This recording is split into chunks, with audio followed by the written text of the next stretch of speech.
શ્રી ગણેશાય નમઃ. મિત્રો, આપ જોઈ રહ્યા છો યુટ્યુબ આપણી ચેનલ આવો સત્સંગમાં આપ સૌનું સ્વાગત છે. મિત્રો, આજે આ વિડીયોમાં આપણે સાંભળવાના છીએ તારીખ 1 મે 2026 વૈશાખ માસની પૂર્ણિમા એટલે બુદ્ધ પૂર્ણિમા. આ પૂર્ણિમાના મહાત્મય વિશે, શુભ મુહૂર્ત, ચંદ્રોદયનો શુભ સમય તથા આ પૂર્ણિમાના ખાસ ઉપાય વિશે જાણીશું. જો આપને આ વિડીયો પસંદ આવે તો લાઈક કરજો, શેર કરજો. આપ આ ચેનલ પહેલી વખત જોઈ રહ્યા છો તો સબસ્ક્રાઈબ કરી લેજો, જેથી આવનાર વિડીયોની માહિતી આપ સુધી તુરંત પહોંચી શકે. ધન્યવાદ. ઓમ ત્રયંબકમ યજામહે સુગંધિમ પુષ્ટિવર્ધનમ ઉર્વારુકમિવ બંધનાન મૃત્યોર્મોક્ષીયમામૃતાત. બોલો ચંદ્રમૌલેશ્વર ભગવાન મહાદેવ શક્તિપતિની જય. મિત્રો, દરેક માસની એક પૂર્ણિમા હોય છે અને એક અમાવસ્યા હોય છે. પૂર્ણિમાનું ઘણું મહાત્મય છે, જેમાં આખો ચંદ્ર દર્શન થાય છે. ચંદ્રમા 16 કળાએ ખીલેલા હોય છે. એમાંય ખાસ કરીને વૈશાખ માસની પૂર્ણિમા જે વિશાખા નક્ષત્રથી યુક્ત હોય. આ પૂર્ણિમા ગુરુ ગ્રહ સાથે જોડાયેલ છે અને વિશાખા નક્ષત્ર ઇન્દ્ર અગ્નિ સાથે પણ જોડાયેલું છે. ગુરુ જ્ઞાનના પ્રતિકરૂપ છે અને વૈશાખ માસ ભગવાન નારાયણને અત્યંત પ્રિય છે. માટે આજે સત્યનારાયણ ભગવાનની કથા કરવાથી, માતા મહાલક્ષ્મીજીની પૂજા ઉપાસના કરવાથી પાપ નષ્ટ થાય છે. પૂર્ણિમાના સ્વામી ભગવાન મહાદેવ છે, ચંદ્રમૌલેશ્વર છે. એટલા માટે મહાદેવની આજે ધૂપ, દીપ, નૈવેદ્ય, બિલ્વપત્ર આદિથી પૂજન કરવાથી પણ ચંદ્ર દોષ દૂર થાય છે અને ભગવાન મહાદેવની કૃપા પ્રાપ્ત થાય છે. આજે પૂર્ણિમાના દિવસે સિદ્ધ યોગ પણ છે અને આ પૂર્ણિમા સિદ્ધિ આપનાર હોય. આમ તો દરેક માસની પૂર્ણિમા કંઈક ને કંઈક મહત્વ ધરાવે છે. એમ વૈશાખ માસની પૂર્ણિમા ભગવાન બુદ્ધને સમર્પિત છે. ગુરુ જ્ઞાનના પ્રતિકરૂપ અને જ્ઞાન અર્જિત કરવા માટે, અજ્ઞાનના અંધકાર દૂર કરવા માટે ગુરુની ઉપાસના કરવાનો આ શુભ અવસર છે. બુદ્ધ પૂર્ણિમા જે બુદ્ધ ભગવાનને સમર્પિત છે. સૌપ્રથમ જાણી લઈએ કે આ પૂર્ણિમા તિથિ ક્યારે આરંભ થાય છે અને ચંદ્રોદયનો શુભ સમય શું છે. વૈશાખ માસની પૂર્ણિમા તારીખ 30 એપ્રિલ 2026 ગુરુવારની રાત્રિએ 9:12 આસપાસ શરૂ થાય છે. જે આ પૂર્ણિમા તિથિ પૂર્ણ થાય છે 1 મે 2026 શુક્રવારે રાતના લગભગ 10:52 આસપાસ.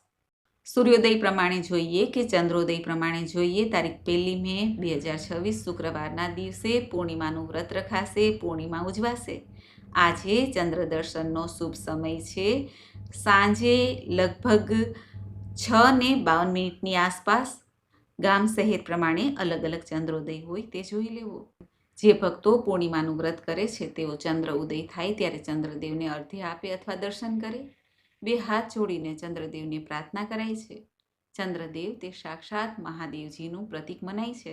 એટલા માટે ચંદ્રદેવને અર્ધ્ય અપાય છે અને શિવલિંગ હોય તો તેની પૂજા ઉપાસના પણ ઘરે થાય છે અને શિવાલયમાં જઈને પણ જલ અર્પિત કરાય છે. પૂર્ણિમાના દિવસે જલનું ખાસ મહત્વ છે, કારણ કે જળના દેવતા ચંદ્રમા છે. અમૃત વર્ષા કરે છે. સમુદ્ર મંથન થયું ત્યારે 14 રત્ન પ્રાપ્ત થયા હતા દેવતાઓ અને દાનવોને. એમાં માતા મહાલક્ષ્મી પણ હતા, જે સમુદ્રના પુત્રી ગણાય છે, અને ચંદ્રમા તથા શંખ આદિ પણ હતા. અને આજે કુર્મ જયંતી પણ ઉજવાય છે. ભગવાન વિષ્ણુએ કચ્છપ અવતાર ધારણ કર્યો હતો. તે ભગવાન નારાયણની પૂજા ઉપાસનાનો પણ ખાસ આ પૂર્ણિમાનો દિવસ છે. હિન્દુ ધર્મ અનુસાર વૈશાખ માસની પૂર્ણિમાના દિવસે ધર્મરાજની પૂજા પણ કરવામાં આવે છે. આ દિવસે જે ભક્તો ઉપવાસ કરે છે તેને અકાળ મૃત્યુનો ભય રહેતો નથી. ભગવાન શ્રી કૃષ્ણના બાળપણના મિત્ર સુદામાજી આજે ભગવાનને દ્વારકા મળવા પહોંચ્યા હતા. ત્યારે ભગવાન શ્રી કૃષ્ણએ તેમને સત્ય વિનાયક પૂર્ણિમા વ્રતના નિયમો તથા વિધાન જણાવ્યા હતા. ઉપવાસના પ્રભાવથી જે લાભ પ્રાપ્ત થાય છે તેનાથી સુદામાજીની ગરીબી દૂર થઈ હતી. એટલા માટે પૂર્ણિમાનું વ્રત ઉત્તમ મનાય છે. આજે જે ભક્તો પૂર્ણિમાનું વ્રત કરે છે અથવા 32 પૂર્ણિમાનું વ્રત કરે છે તે પુણ્યના ભાગી થાય છે, પાપ નષ્ટ થાય છે, મનોકામના પૂર્ણ થાય છે, શારીરિક માનસિક કષ્ટમાંથી મુક્તિ મળે છે. એવી શુભ પૂર્ણિમા છે આ વૈશાખ માસની પૂર્ણિમા.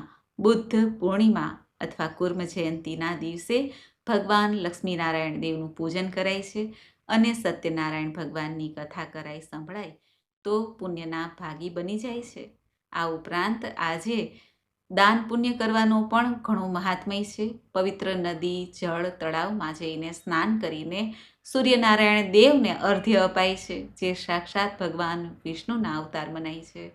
આજે પીપળાના વૃક્ષની પૂજા કરવી, સેવા કરવી, દીપદાન કરવું તથા તુલસી માતાજીની સેવા કરવી, દીપદાન કરવું, 2 તુલસી પત્ર લઈને મંજરી સહિત ભગવાન નારાયણના શ્રી ચરણોમાં સમર્પિત કરવાથી પાપ દોષ નષ્ટ થાય છે. આજે પૂર્ણિમાના દિવસે શુભ કાર્યનો આરંભ કરવો પણ શુભ મનાય છે. આ ઉપરાંત પૂર્ણિમાના દિવસે જળમાં ભરતી આવે છે, એટલા માટે નદી, તળાવ પાસે જ્યારે આપણે જઈએ, સમુદ્ર કિનારે જઈએ ત્યારે ધ્યાન રાખવું, કારણ કે જળમાં વધારો થશે. પૂર્ણિમાના દિવસે ભરતી થાય છે અને અમાવસ્યાના દિવસે ઓટ આવે છે. ચંદ્રમાની જે 16 કળાએ ખીલેલી પૂર્ણિમા છે તે જળમાં પણ અસર કરે છે, તો મનુષ્યના મન ઉપર કેટલી અસર કરતી હોય. માટે પૂર્ણિમાના દિવસે માનસિક શાંતિ માટે મહાદેવની ઉપાસના, મંત્ર જાપ કરાય છે. મૃત્યુંજય મંત્રનો જાપ કરી શકાય છે અથવા મહાદેવની પૂજા આરાધના કરીને શિવ સહસ્ત્ર નામ પાઠ કરી શકાય છે. શિવ મહાપુરાણનું પઠન કરાય છે. પૂર્ણિમાના દિવસે ગીતાજીનો પાઠ કરવો, વિષ્ણુ સહસ્ત્ર નામ પાઠ કરવો શુભ મનાય છે. શુભ તિથિ છે એટલે જે કંઈ આપણે શુભ કાર્ય કરીએ તેનું ફળ છે તે 1000 ગણું પ્રાપ્ત થઈ જાય છે. માટે પૂર્ણિમાનું મહત્વ ઘણું છે. આમ તો વર્ષની 12 પૂર્ણિમા છે. તે 12 પૂર્ણિમાના મહત્વ વિશે જાણીએ તો કારતક માસની પૂર્ણિમા પુષ્કર મેળો હોય છે. માગસર માસની પૂર્ણિમાના દિવસે ભગવાન દત્તાત્રેયનો જન્મોત્સવ મનાવાય છે. પોષ માસની પૂર્ણિમાના દિવસે શાકંભરી જયંતિ ઉજવાય છે અને પ્રયાગમાં ત્રિવેણી સંગમમાં સ્નાનનું પણ મહત્વ છે. મહામાસની પૂર્ણિમાના દિવસે ભૈરવ જયંતિ તથા સંગમ સ્નાનનું મહત્વ છે. ફાગણ માસની પૂર્ણિમા હોલિકા દહન થાય છે. ચૈત્ર માસની પૂર્ણિમા હનુમાનજીનો જન્મોત્સવ. વૈશાખ માસની પૂર્ણિમા એટલે બુદ્ધ ભગવાનનો જન્મોત્સવ. જ્યેષ્ઠ માસની પૂર્ણિમા વટ સાવિત્રી પૂર્ણિમા તરીકે ઉજવાય છે. અષાઢ માસની પૂર્ણિમા ગુરુ પૂર્ણિમા તરીકે ઉજવાય છે અને શ્રાવણ માસની પૂર્ણિમા એટલે રક્ષાબંધનનો શુભ તહેવાર મનાવાય છે. ભાદરવા માસની પૂર્ણિમા ઉમા મહેશ્વર વ્રત તથા પિતૃ તર્પણ, શ્રાદ્ધ, પિંડદાન આદિનું મહત્વ દર્શાવાય છે. આસો માસની પૂર્ણિમા શરદ પૂર્ણિમા તરીકે ઉજવાય છે. મહારાસ થાય છે. આમ દરેક પૂર્ણિમાનું કંઈક ને કંઈક મહત્વ દર્શાવવામાં આવ્યું છે. જો પૂર્ણિમાના દિવસે માનસિક શારીરિક કષ્ટ હોય તો વ્રત અવશ્ય કરવું, તેનાથી રાહત થશે. પૂર્ણિમાનું વ્રત કરવાથી પારિવારિક કલહ, અશાંતિ દૂર થાય છે. જે વ્યક્તિના કુંડળીમાં ચંદ્ર પીડિત હોય, દૂષિત હોય, તેઓ પણ પૂર્ણિમાનું વ્રત કરે અથવા પૂર્ણિમાના દિવસે દાન પુણ્ય કરે. સફેદ વસ્તુ જેવી કે દૂધ છે, મિશ્રી છે, ખાંડ છે, ચોખા છે, દહીં છે, તો પણ તેને લાભ પ્રાપ્ત થાય છે. પૂર્ણિમાના દિવસે શિવલિંગ ઉપર મધ, કાચું દૂધ, ગંગાજળ અથવા સાદું જળ, બિલ્વપત્ર, સમીપત્ર આદિ અર્પિત કરાય છે. બધા પ્રકારની બીમારીમાંથી મુક્તિ મળે છે. પૂર્ણિમાના દિવસે અકારણ જો ડર લાગતો હોય, ચિંતા થતી હોય તો 32 પૂર્ણિમાનું વ્રત કરવું જોઈએ. લાંબા આયુષ્ય માટે તથા વૈવાહિક જીવનની સુખ સુવિધાઓ માટે પૂર્ણિમાનું વ્રત ઉત્તમ છે. પૂર્ણિમા સંબંધી અમુક ખાસ વાત પણ છે, જેવી કે પૂર્ણિમાના દિવસે યજ્ઞ કરવો, માંગલિક કાર્ય કરવું, વિવાહ, દેવ પ્રતિષ્ઠા આદિ શુભ મનાય છે. ભગવાન શિવજીની પૂજા, ધર્મ, ધાર્મિક કાર્ય આદિ કરવું શુભ મનાય છે. પૌરાણિક કથા અનુસાર પૂર્ણિમા તિથિના દિવસે રાહુ ગ્રહનો જન્મ થયો હતો, એટલા માટે આજે રાહુ સંબંધી દોષ દૂર કરવા માટે ઉપાય કરી શકાય છે. એટલા માટે આજે શિવજીની પૂજા કરીને નાગ નાગિનની જોડ ચડાવાય છે. પૂર્ણિમાના દિવસે માતા મહાલક્ષ્મીની પૂજાનું પણ ઘણું મહત્વ છે. શાસ્ત્રોમાં બતાવ્યું છે કે લક્ષ્મી પૂજનથી વિશેષ લાભ થાય છે. ખાસ કરીને પૂર્ણિમા છે અને અમાવસ્યા છે. પૂર્ણિમાના દિવસે સવારે વહેલા ઉઠીને સ્નાનાદિથી પરવારીને શુદ્ધ વસ્ત્ર ધારણ કરીને પીપળાના વૃક્ષમાં મીઠું જળ અર્પિત કરાય છે. ઘીનો દીપક અને અગરબત્તી કરવી. માતા મહાલક્ષ્મીના શ્રીયંત્રની પૂજા કરી શકાય છે. લક્ષ્મી સંબંધી કોઈ પણ વસ્તુ ખરીદીને લઈ આવી શકાય છે. આપણા તિજોરી પાસે મૂકી શકાય છે, જેમ કે હળદરની ગાંઠ છે, કોડી છે, ગોમતી ચક્ર છે તથા ચાંદીનો સિક્કો છે. પ્રત્યેક પૂર્ણિમાના દિવસે થોડી હળદર લઈને મુખ્ય દ્વાર ઉપર ઓમ અથવા શુભ અને લાભ લખવા જોઈએ. લક્ષ્મીજી પ્રસન્ન થાય છે. મુખ્ય દ્વારને સાફ સફાઈ કરીને જળનો છંટકાવ કરવો જોઈએ.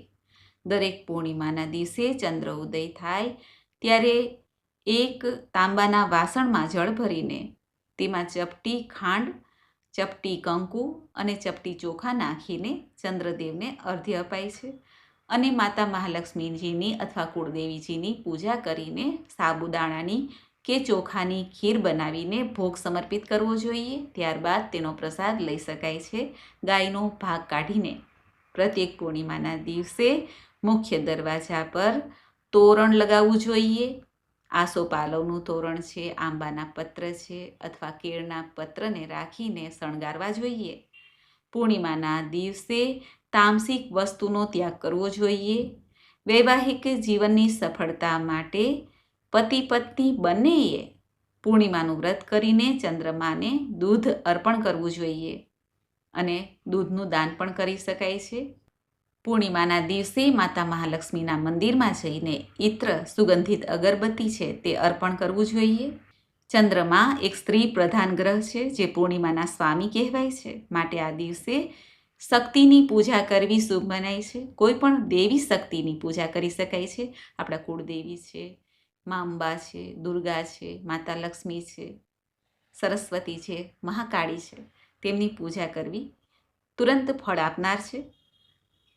પૂર્ણિમાના તિથિના દિવસે શિવજીની સાથે મા પાર્વતીજીની અથવા સંપૂર્ણ શિવ પરિવારની પૂજા કરવાથી મનોકામના પૂર્ણ થાય છે.